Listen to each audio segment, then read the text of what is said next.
I don't know what I'm doing, and all I can do is make each decision the best I can. Daddy, I think you just fly in planes and swear at people. Oh my God. You're a stuffed corporate khaki. You finally become the person you have said you've never wanted to be. I grew and I became the person that I am today because I got kicked in the face really hard. I'm building the life I wanted, or I'm just very good at building the one I was supposed to want.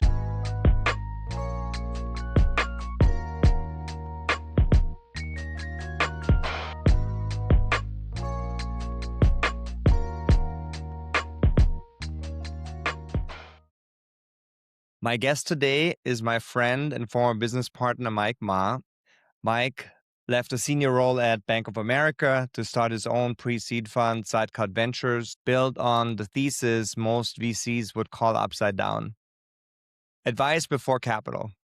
He's a husband to an amazing pediatrician, a father of three, and somewhere in the middle of all of that, I don't know how, but he also coaches adaptive snowboarding. I want to talk to him because the people I coach are asking the same questions he's living.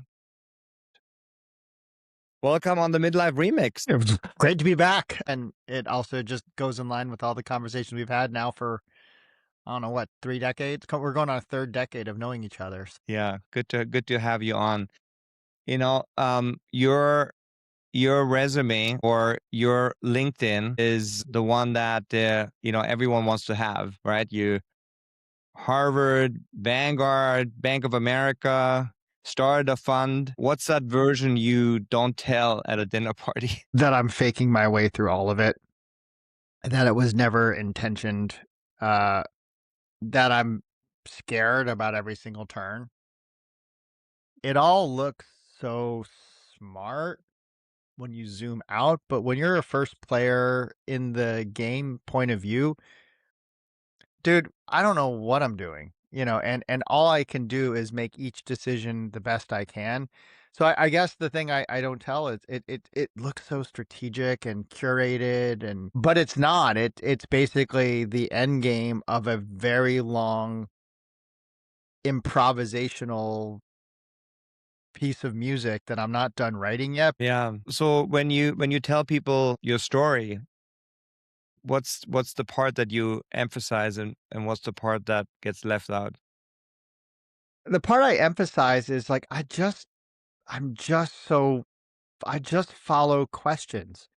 And I'm just moved by it, and I think just enough about the material benefits and money where I feel like I teeter on the end of being responsible, but it's like the bare minimum reality to continue to live in a world of fantasy. And yeah, I mean, that's if I didn't have to think about money or stuff or like houses and things like this, like I wouldn't. And I it has landed me in a little bit of, trouble or difficulty at times. Like like every other founder, like I've seen my bank account go to 0, right? And it's not awesome, but it is I'm just motivated by discovery all the time. And it's funny to say that, right? My job is ostensibly being a money manager and fiduciary interests and all the blah blah blah and being responsible and downside risks. But the course of what we're doing, it's like you're looking for people to put it all on the table and push all your chips in. So I don't know, managing that dichotomy is tough. It's not super clear. I think that this is actually a really important conversation because most of my clients who come to me, they struggle with having the faith that they can do what they love doing and still can be responsible and care for their family. How do you think about it? Or more importantly, what gave you that faith that you were able to do both? One, how I grew up. Like I grew up the child of immigrant parents. We actually had money towards the end of my childhood, but we had very little money in the beginning, or at least I always felt that way. I still have a very vivid memory growing up in Cleveland, every Sunday reading the Cleveland Plain Dealer. And my routine was simple. It was I read the funnies and I clipped coupons, and the comics were next to the coupons and the colored insert in the middle. And that was just what I did. I don't know, it was a game to optimize, and I've always just wanted to live in humble views, and that's just how I think that's what enables that, just having to live with less and just being comfortable with that. I think the second thing that I just naturally react to is my wife, Catherine, who every time I've been to the felt, she's just like, "We don't need all this." I mean, when she pointed to the house and was like, "We don't need any of this, like, I'll sell it all. Like, let's just like, we'll move into an apartment and just do the things you wanna do, and let's just do that." So having a partner who supports your dreams and it's not just like, oh, supporting your dreams from a Pollyanna woo-woo perspective. She was like, "No, we'll sell it all. Who gives a crap? Let's just this is not important." And that ironically gives you it's such a weird paradox. I think having that partner where money's not important, if you apply it right, it kind of does sort of come or puts you in the positions to take risks where at least the possibility of that type of stuff could happen to you. So those are the two things, again, just bottom lining your question. Growing up poor immigrant kid in Cleveland, clipping coupons, that is like, I can do that. Like, I'm fine with that. It was great. I don't mind clipping coupons at all. Second, just having a partner who said, like, none of this stuff is important. It's not important. It's like a mirage in the Matrix. It doesn't matter. And so, even though all of that is true, the reality is still that you want your kids to go to college and you want your kids to have the things that they need, even though they probably need much less than we think they do, right? But there's still a reality of that you have to be able to provide to some extent. So there has to be some, I think, some additional, I call it faith in yourself that you're able to pull the rabbit out of the hat if you have to. I do believe in that, right? That I think like raising a fund is stupid, right? In fact, I have my own podcast and we were talking about solo GPs, and one of the questions I always ask is, what childhood trauma have you not rectified that makes you want to be a solo GP?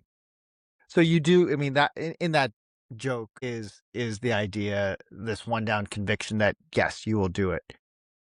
But I don't know, there's a lot of luck to it too. I think I always have appreciation for the amount of luck and privilege I have in that. So one, I'm aware of it, and two, I try and leverage it. But then three, I have this idea that there are no constraints. Let's just say we were to the felt and I wanted to do these things, like, and we didn't have the houses or go to school. It doesn't scare, well, it does scare me. It doesn't scare me into paralysis where go to community college or not, or and just start hustling to make my own luck. It none of that stuff scares me to do. I don't know why, that you make your own luck. A lot of it is because I think about death all the time, which may be a weird turn, but I don't, you were at my wedding. I have 6 groomsmen at my wedding. I got 4 of them today. So for me, I'm like, I don't care. I don't, I think about it all the time. It's like, I'll burn it all down and start over. Beats the alternative. So I just have that mindset on it, where you do make your own luck. You do have grit. You do worry about things, but it's about managing both and understanding where the dichotomy of fear and courage. Like there's a really cool point that I'm still learning to master and still trying to build awareness of. I think it's a difficult conversation, or not conversation, but it's difficult for people. And somehow maybe losing those people just really shook you enough or a lot that you were like, screw that, I'm just gonna live my life the way I want to live it, and things will happen, and I'll be able to do it the way I want to do it. Yeah. As I hear you recount this back to me, as like, God, that sounds privileged as, I don't know if we swear on this podcast, but it sounds super privileged. Privileged as that. And my thought is, and I think your characterization is fair. And then I think about how I square that is one, I acknowledge that I'm super privileged and super lucky to be able to have these like really high level Maslow's self actualization problems. It's you know, the SNL skit is like, that problem is so white, it should go snowboarding, right? Like, and it is so true. That said, my view and my honor to the privilege is I'm going to not squander it by playing it safe. And then secondly, the acts by which I spend that time are going to have others as, if not the focal point, a major focal point for the betterment of others of what I do. And yeah, my fund, we're going to make a lot of money for people who invest, but we're going to do it back in companies that are going to make the world a place after I'm long for Sean's children and, and your unborn grandchildren or whoever's unborn grandchildren.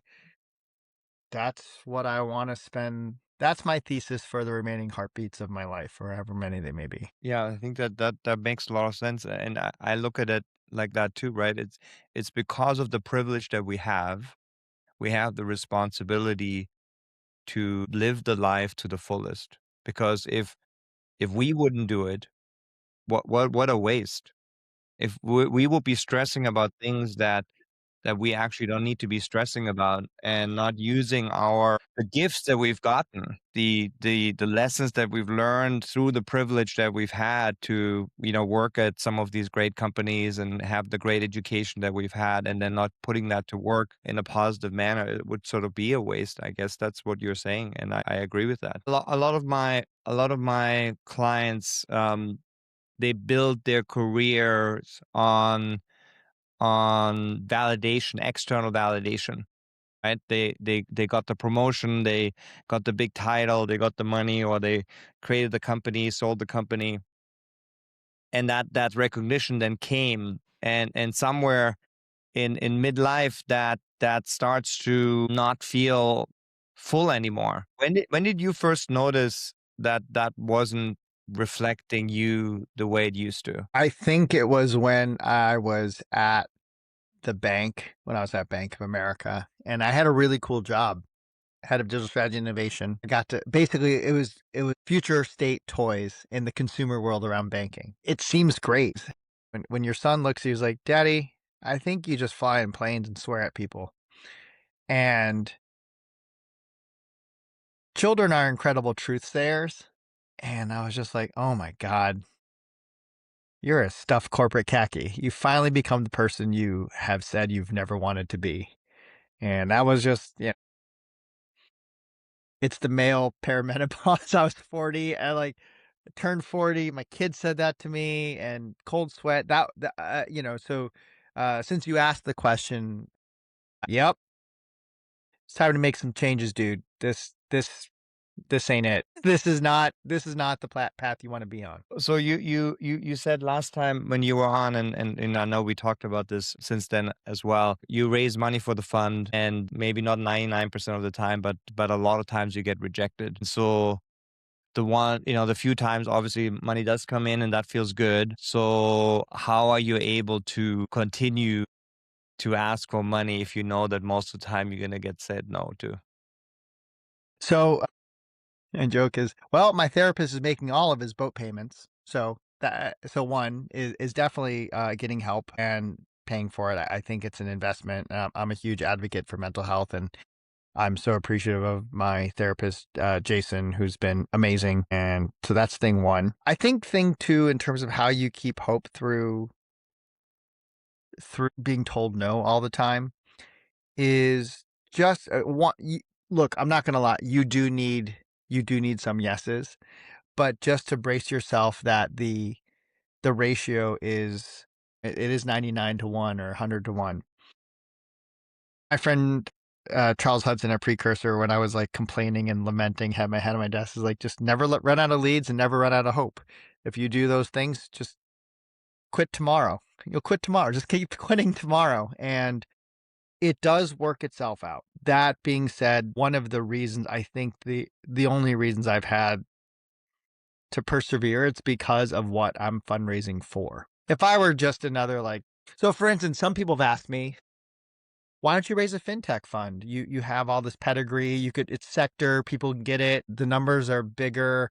You could raise more AUM. You could make more of a living on fee. It'd be just much easier. And why are you doing it this way? Impact, solo GP, small checks, list all the things. And I just looked at them as like, I like it. And that's the only way I can persevere through all of it. 'Cause laser-like focus on what it is I'm creating that's bigger than whatever LP list or a bank account, and I see it, I see it all the time, and so that's how I say I stay sane.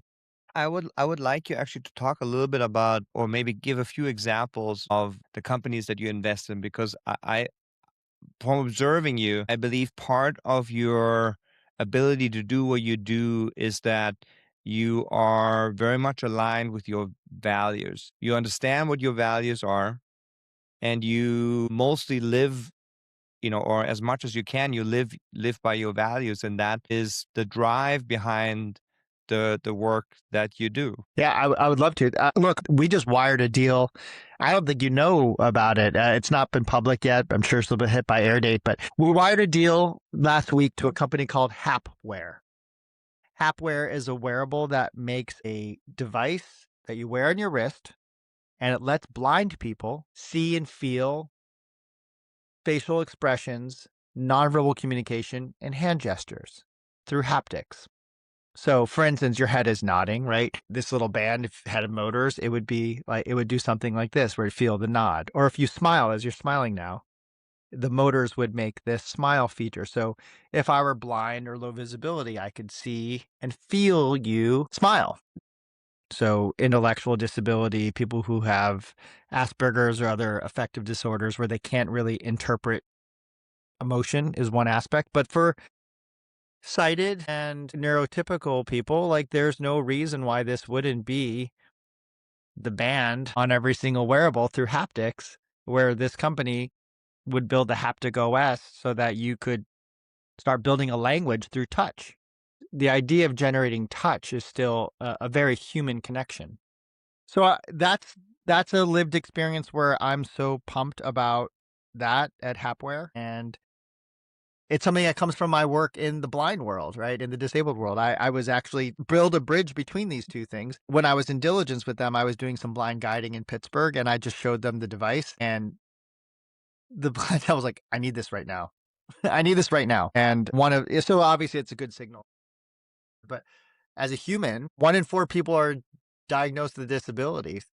The other 3 or 4 are just undiagnosed, or frankly, I hope to live long enough to be disabled at some point in time. So these are the things that we look at where you use human emotion both to unlock short-term financial gain, but then also a large mission that really can have a unicorn outcome. That's what I'm excited about because everyone kind of had the same kick-ass drive, but also larger ethos about what they're helping with. And I don't know, that gave me proof positive that we're doing the right thing in terms of finding the right founders that are going to obviously make a big return for investors in our fund, but also like it's a club of special type of founder that wants to help be a warrior for good.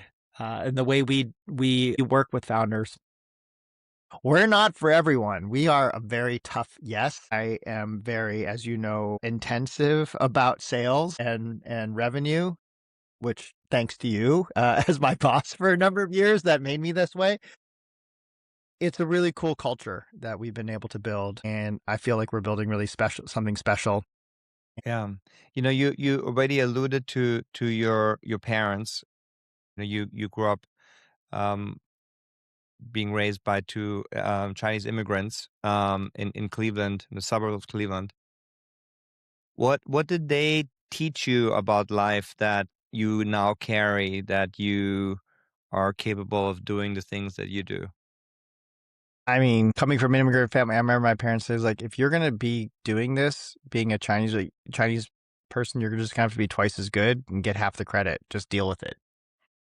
And I feel that way still to this day with all my accolades, and that chip on my shoulder still sits very large, and I still feel that way all the time. I think the other thing that they gave me and thought about, they were both entrepreneurs of their own right. So obviously just we never even really talked about business. So just absorbing by osmosis, watching them grind themselves. Obviously, I think environment and stimulus, just being in an environment is conducive and freeing, and knowing that that is an option. I think a lot of people don't know that that's an option. right? And so just having that environment was incredibly helpful.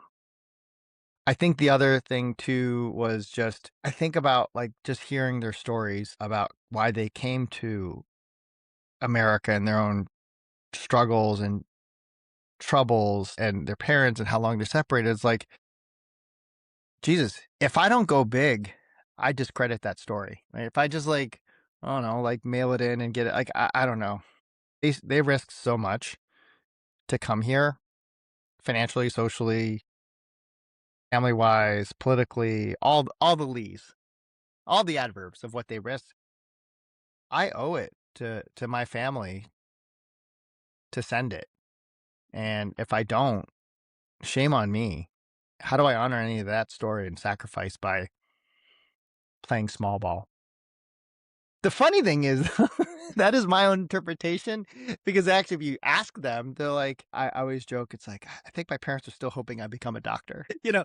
But so there's a dichotomy on this, and I try to honor their stories. They're like, why don't you just get a job? And that I think is the duality of the immigrant mindset of scarcity. They Yeah. risked so much and had so little. I have so much. So therefore, I think my risk should be commensurate with theirs to honor their story. And I think that that makes it clear why you do what you do, and how closely you live your values. That I think last time on the podcast you said something like you used to work at Phillips Brooks House, at Harvard, and then you took a hiatus in business, and now so you combined your It your is. passion for helping people with the work that you're doing. It is. It's funny, I pitched, an LP who's a Harvard alum and knows Phillips Brooks House, and I just said, "I'm building the venture version of that." Like, we had 72 different programs at Phillips Brooks House, ranging from student labor organizing to homeless shelters to writing curriculum in inner city housing developments. And we all got together and I said, I'm building the venture version of that. And they all don't seem to fit, but they all fit because we're all appropriately motivated and weird. And I love it. That is, yeah, it is a callback to that. And I just had this conversation last week talking about that with someone who has context on Harvard and Phillips Brooks House. Yeah, I think that it's really important to see these things from your parents, right? And my dad was an acupuncturist, so he was working for himself, and I remember um, him not being able to go on vacation at times because he didn't get paid when he didn't go on vacation, and we needed the money to be able to do what we needed to do, and so this just became a natural part of how I perceived that life would be. And so once that I decided to be an entrepreneur and live that life, it was a very easy transition. And now after 5 years in the corporate world, when I quit that and going back to working for myself, it's just a natural thing to do. And I think in some way I take it for granted that, yeah, of course I can figure it out. Of course I can do it. But in reality, it's something that I was conditioned to do. And a lot of people don't have that. And so they very much are fearful of doing their own thing, or it actually would never occur to them that they could do their own thing. And the only way that they can live is by a W-2. Yeah. It's just a pure possibility of the existence of the other, right? I think that just being aware that that is not something you read about, it's something that you can see in front of you. It's so powerful, isn't it? Yeah. And so you have 3 kids, and they're watching you. What is it that you think that they're learning from you? You just gotta grind, right? Like, so Jack, my youngest, is 16, and one night he saw me at the kitchen table working, and it was like 10 or 11, and then he gets up at 6:30 or so for school, and at 6 o'clock I'm up back at the same spot at the kitchen table working. He's like, "Damn, bro, you grinding," or whatever those kids say these days. And just seeing, I'm like, look, I believe in this with all my heart, so it's getting everything. And so I hope they just see that, and they also, I think they know it's not about the money. We've done a good job, I think, of separating money from trying to walk the fine line around this. So I'm glad he seems to be grinding. Like it's just This is what we do. You work hard and you find things you love, and those are immutable. Actions speak louder than words. He gets to see it. The second thing is like I don't know. I think we live life pretty modestly, and I know I'm doing okay with it because Elizabeth said something to me when we were going back to Ohio and we stayed at my dad's house. And she's like, I love Ohio because everyone here is rich. My father has a very big house. Obviously, in Cleveland, you can get a little bit more for your money than in New York. And I said, Elizabeth, wait, do you think we're poor? She's like, yes. I was just like, good. I was like, good. Like we did it. Like you think we're poor. Excellent. Excellent. And so I don't know. I'm glad I've been able to give him the illusion of that we're just hustling and poor and trying to be modest. But at the same time, like we've obviously, I mean, you you know what we've done together. We've had a safety net to fall back on, not just of my doing. Catherine is a steady Freddy pediatrician with an amazing job at Montefiore. So I think we've been able to provide them the right mix of stability, but then also like questioning and upside and hustle and not being afraid of the unknown. So Yeah. that's what I hope they take from it. Those are the things that I think that I hope they see when they look at. I also pitch all my companies. I pitch all the companies to the kids, and I want them to learn it. In fact, Sean, I pitched Hapware to Sean, and Sean, for the listeners, is a CS computer science major at Northeastern, and I pitched him Hapware, and he's like, that is dope. Like that is an excellent use of AI, an excellent use of hardware, and so they're not the investment committee. They don't have veto power, but it is important for me that they can follow the bouncing ball of what it is we're doing. Mhm. And if ever I stumble or have a very hard time refining a pitch to be able to explain to my kids, it gives me a lot of pause to think like, yeah, that's where we're going to put money in. It's like, probably not. So that's what I hope my kids see from whatever I'm doing today. And Yeah. I try to expose as much as I can to it before they eye roll and go, okay, I'm good, Dad. Thanks. Yeah, I think, sometimes it's funny, right? Because what I do is I help people live the life that they want to live. And I have tried to model that my entire life, or not model, but I try to live that, right? And of course, what you think that you want and how you want to live changes continuously. And hopefully you refine it and you become more in tune with what really matters to you rather than the things that you think matter to you because of influence outside of you.